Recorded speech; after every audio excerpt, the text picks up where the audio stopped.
Have you ever rehearsed a speech, a presentation 50 plus times over and over in your head, ruminating on it, hoping that it will go exactly as you've prescribed?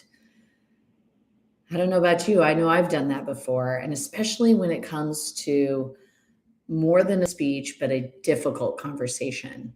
And what if I were to tell you that it wasn't so much about the words, but it was actually your nervous system being dysregulated?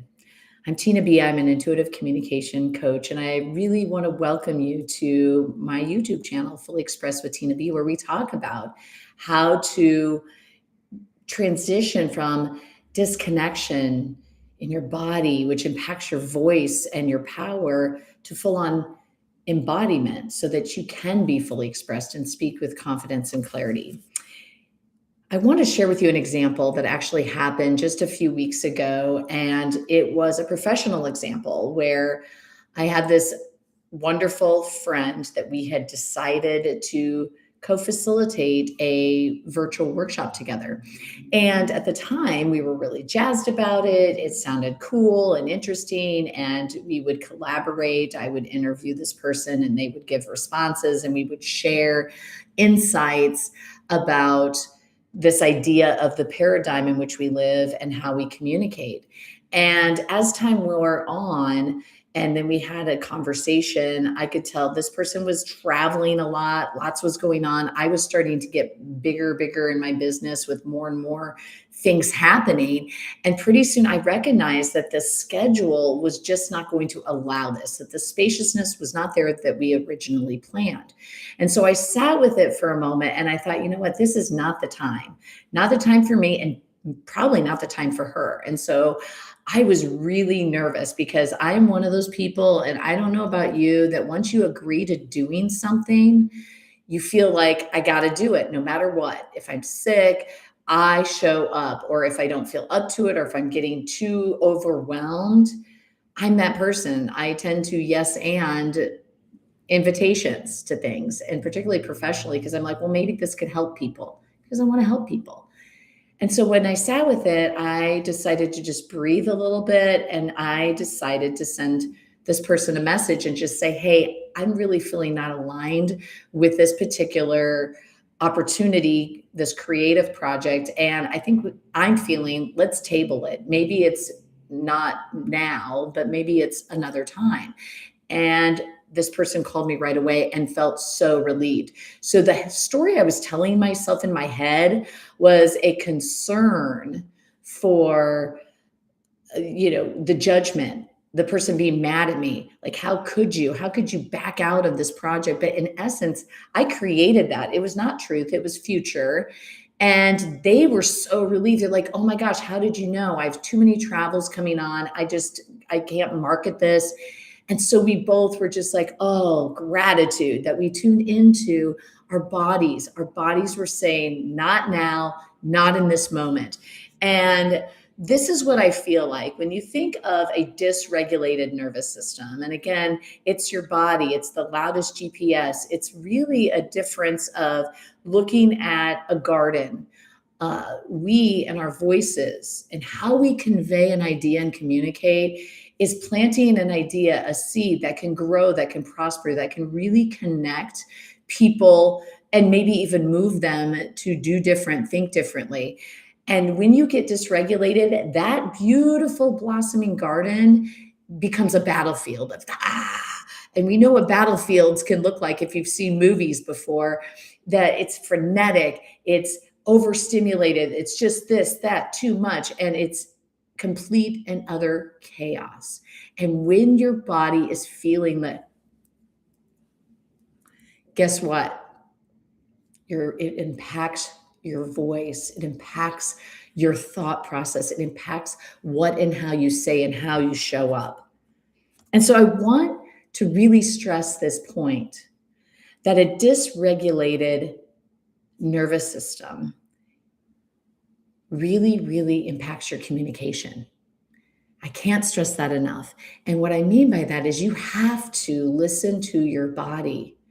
And before you go into any communication, particularly those difficult ones, and it could be with family, with friends, with colleagues, Don't rush into it, because when you rush, all of a sudden you're putting your body into a push mode. And when you push, you try to control the situation, and then you get tension, and then you start to, and guess what? The person is going to react.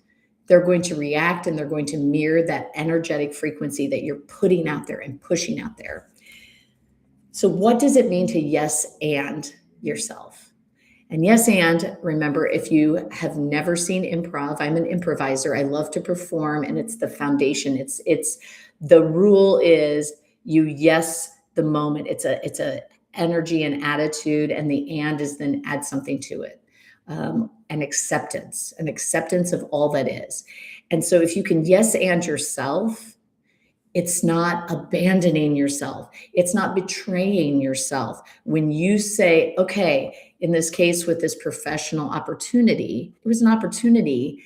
And if I'm gripping at it, forcing it, not putting in the beautiful energy that's inspired to market it, to attract people to this workshop, A, people are going to feel that and not show up. And B, when I show up to it, there's going to be resentment. It's really leaning into asking yourself 2 questions. Am I feeling discomfort in this moment when I think about this thing? So if it's a professional experience, does this project bring me joy and excitement and readiness? And I have an urgency and an inspiration to do it?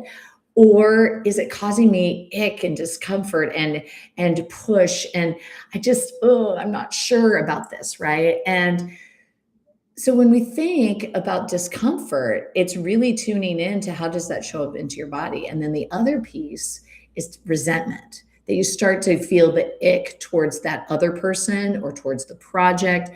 And nothing comes from a cool creative project when you have that energy. I've talked to artists, and they say, energy in, energy out, whether it's a beautiful piece of pottery or a painting, or in this case, communication. And that's where the body knows. The body puts it out there and it plants the seeds. Most loving choice that you can give yourself 9 times out of 10 is saying no. And as I've heard many times, no is a complete sentence. No explanation, no justification, just no. And when we think of it, I like to say it provides a love gate.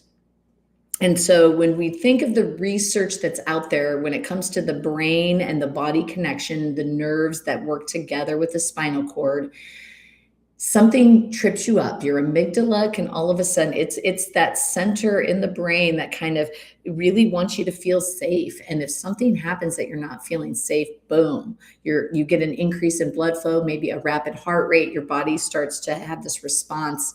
And then the stress hormones get bumped up and everything shifts.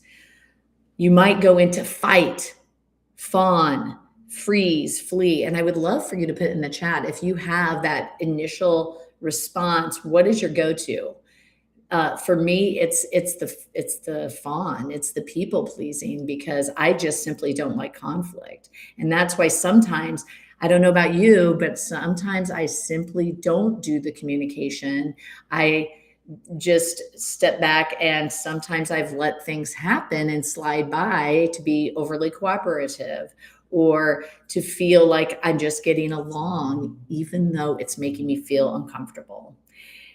So I want to give you 3 tools to take with you to help you lean into the possibility that you don't have to feel that way, that you can truly communicate and be fully expressed, to stand in your power, to be confident, because a calm body is going to create confident communication.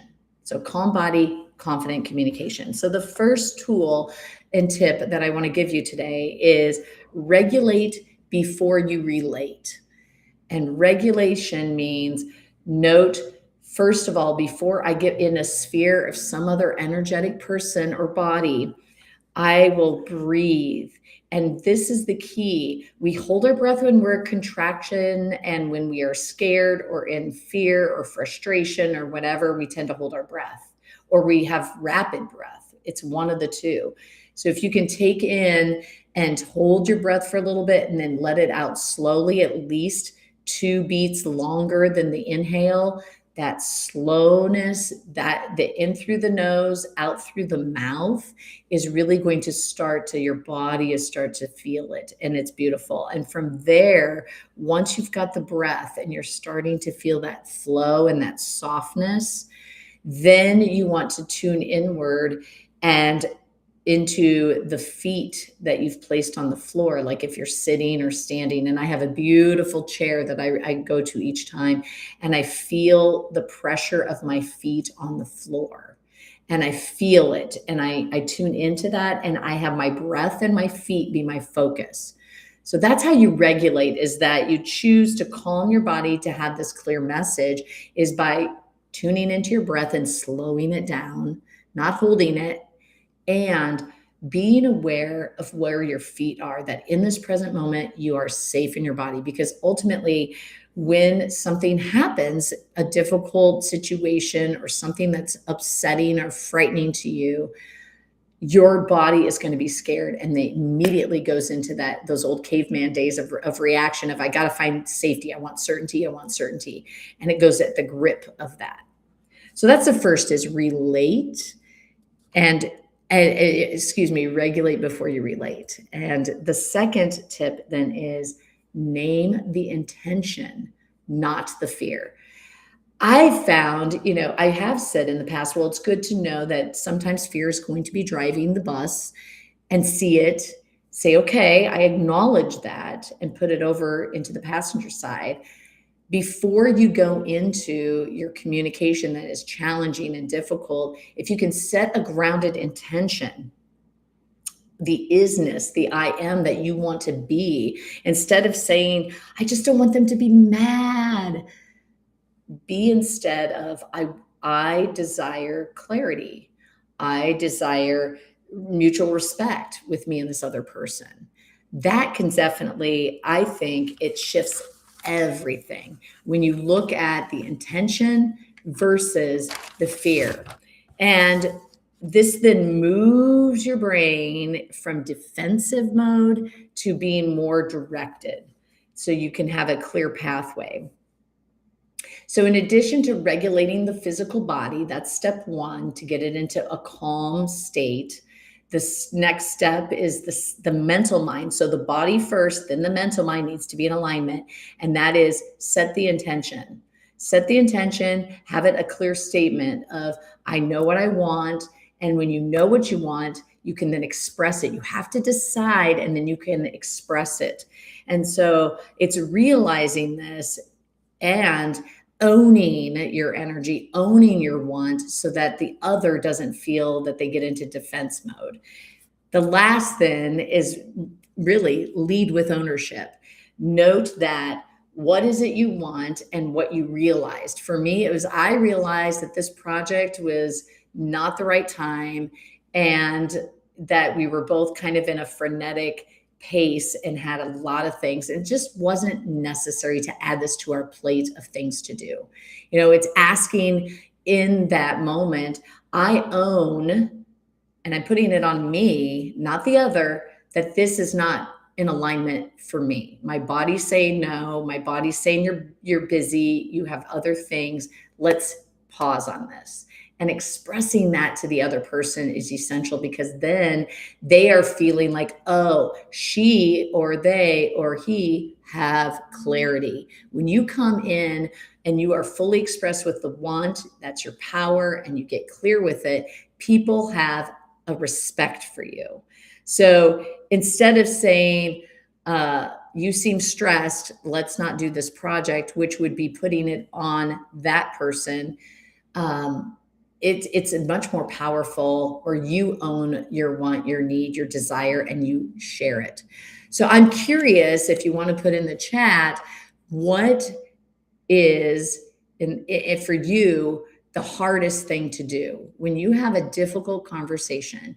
Is it you feel like you have to get it done? Is it it's hard to regulate your body and get it calm?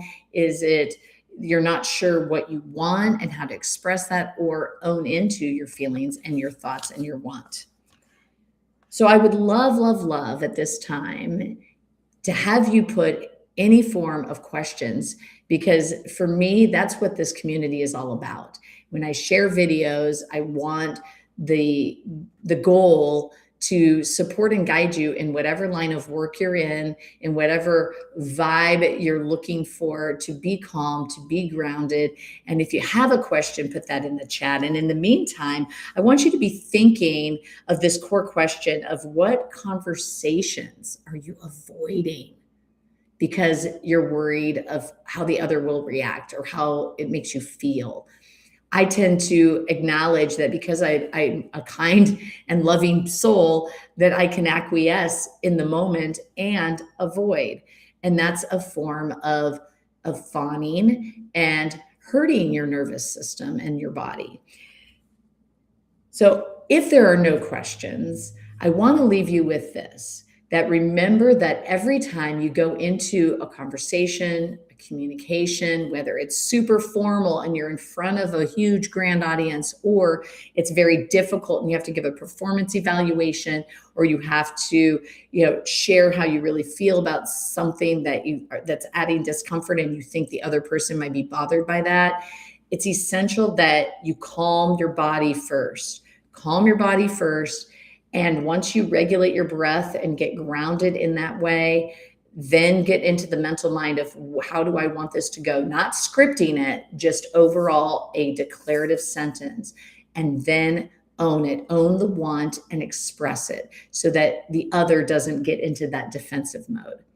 So with that, I'd like to invite you, if you want to stay connected, check out my website, tinabe.com. That's Tina, TINABE.com, for a yummy, delicious 3-part freebie. The first being a guided meditation, then some movement to shake out the stress, and then finally a PDF where you can do some wonderful reflections. And I see, oh, great, Cynthia, thank you for popping up. It finally popped up here. What if a difficult conversation pops up and you don't have time to prep your system? This is a great question. What I have found, it brings me back to when I was teaching high school and I was a student teacher, and I would ask a question to the class and then I'd immediately start to answer it. I would not even give any form of pause. And I got the best feedback from my cooperating teacher, that she said, you feel like 1 second are minutes, and it's really not any thinking time. Give and grant yourself that thinking time. We as human beings, it's sort of like in Tuesdays with Maury, where Maury Schwartz talks about, like, we tend to fill the air with noise because the silence can be uncomfortable.